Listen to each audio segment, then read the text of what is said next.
Dancy remix, page 444.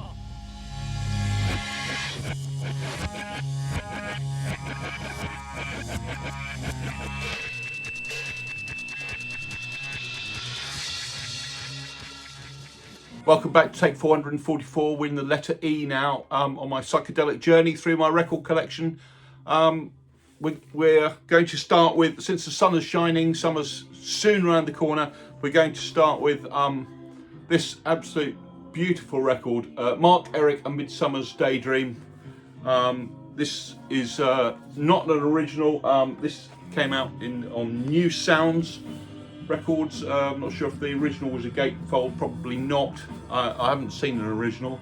Not likely to either, I don't think. It's sold in very, very small quantities.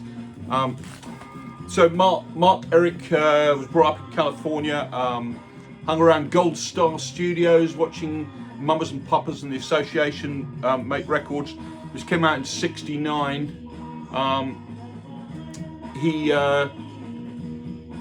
He was a surfer, he had the looks, everything was going for him, the songwriting is fantastic, but it just didn't, I don't know what happened, it just didn't sell.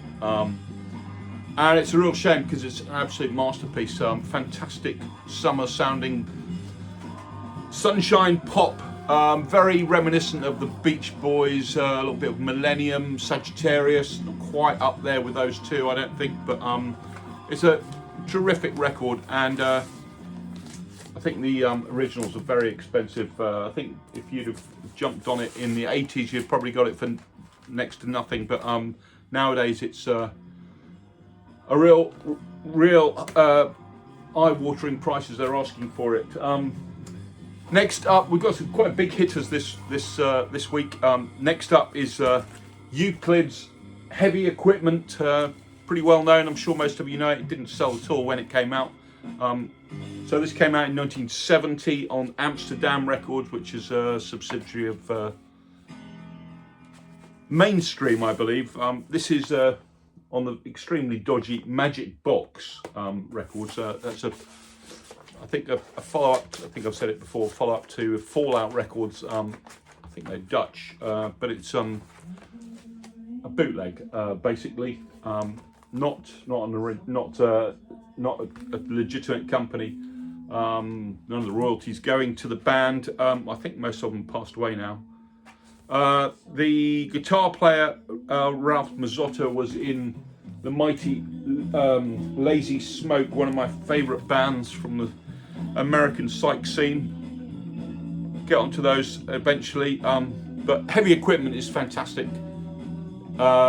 You're not likely to be able to afford to buy an original. I think they go for a lot of money now, but it's been reissued lots of times, and it's fantastic. Very heavy psych, but with some backward bits, some weird bits in it. Everything you're looking for from an album from 1970. That's them in all their hairiness, and yeah, check this one out. It's a fantastic addition to any psychedelic record collection. Now we've got 3 albums by a UK band who actually don't get that much love these days, but they started off in 1967 as Uriel. They're a 3-piece or 4-piece, but they did have Steve Hillage in their ranks when they were as Uriel. He left to go to college, and they got back together and recorded an album by under the name of Azashal, which I'm sure lots of you know. I've shown that in one of my earlier videos. But this is after that they formed a band they progressed to form the band Egg, and this is their first album, The Polite Force. Wonderful psychedelic cover there. This is on Daydream label, and it's a very Canterbury. This is this band, one of the cornerstones of Canterbury sound. So that's the famous Daydream label. Yeah, so this one came out in 1970. heavily keyboard driven. Dave Stewart, who went on to Hatfield and the North. Who else did he play with?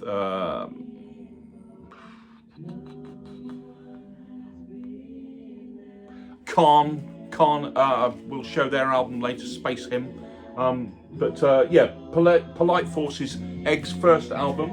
Their second album was called, these are all originals,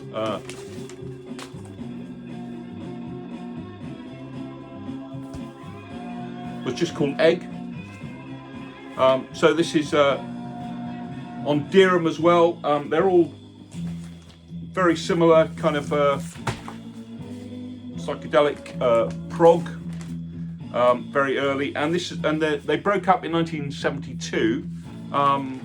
Went on to other things, and but they got back together in. No, they released this album. They didn't get back together. They released this album in 1974, I think. So it's all cobbled together. This isn't actually original. Thought it was, but it's not. This is on Virgin.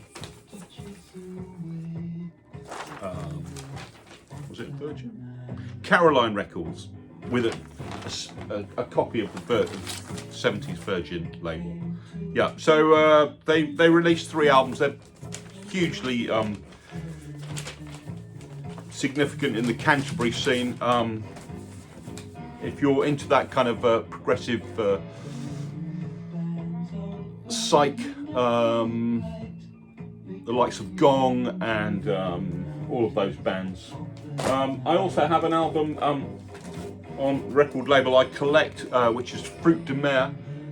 This is Fried Egg, and this is a chap called Chris Godowski. He's a Polish chap, and he's basically redone the whole of the first album of Egg. This came out about 4 or 5 years ago, I would say. Great label, check it out. They just released loads of psych. I think I've mentioned them before. They release several albums a year, lots of singles, and it's all psychedelic krautrock. Yeah, Fruit de Mer. I also do record for them as well, so I've got a bit of an oar in that river. Next up is one of the great albums of English psychedelia. I've got three copies of it, all different. But this is one of the essential UK psych albums playing in the background, so you probably knew it was coming up. This is the mighty Introspection by the End, produced by Bill Wyman. This is a stereo copy. I did show this in my first ever video, just with an overview of my collection. Yeah, so this is on Decca. Came out in 1969, but it was recorded I think a couple of years before that, and sounds like it's very 67 UK pop psych. There are some. This is a stereo version. There are some mono ones, but apparently the mono isn't very good. And the stereo is because it's an artificial mix down of the album. Mono was going out by '69 in the UK. It'd already gone out in the States. It wasn't used much, but they did do a mix down of it, but it was an artificial mix down. It wasn't true mono. But yeah, this is Introspection. It's fantastic pop psych, and produced by Bill Wyman, and Glyn Johns, I think, actually did most of the production, but he's listed as engineer. Bill Wyman, Charlie Watts is on tabla on Shades of Orange. I think Bill Wyman probably played a bit on it. It's just perfect English pop psych as a Cardboard Watch strikes up in the background.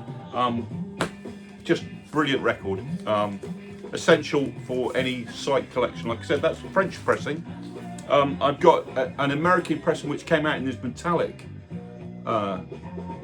cover, and this is also a promo copy. In stereo again. Don't think the mono came out in the States. On London, which is a Decca subsidiary. They both sound pretty much the same to me. I can't tell the difference between them, but yeah, fantastic. This, I prefer this sleeve with the metallic. It looks even more groovy than the other, but everything about it is perfect. 67 psych pop. And a few years ago, Demon Records brought out, it's playing in the background, brought out this reissue, which also has, so it's a one side as the album in stereo, and the other, the double album, the other side is Retrospection, which is a load of demos and singles and stuff, acetates and things. And it's definitely worth picking up. It's really got a great cover, great inside cover, and the whole saga is laid out on the back, on the inside sleeves. There we go. And this is the other inside sleeve. So yeah. If you don't know it, Introspection by the End is, like I say, one of the. It's up there with Kaleidoscope's first and second album. It's as good as that. It doesn't get a huge amount of love for some reason, but it came out. It just came out too late. It would have, although they didn't stop Kaleidoscope's Tangerine Dream making any waves, or didn't cause it to make any waves, but yeah, this one did nothing at all. Came out too late, and it missed the boat completely. That way up, it missed the boat completely, and it's a real shame because, like I say, it's an absolute pop psych masterpiece. That's my promo copy. That's all for this week. That was a quick trawl through a few records in the letter E. There'll be some more soon. Like I said a few videos back, I'm trying to put them out a little bit more regularly now, if I can. When life doesn't get in the way, but have some good fun listening to those tracks, and see you soon. Goodbye.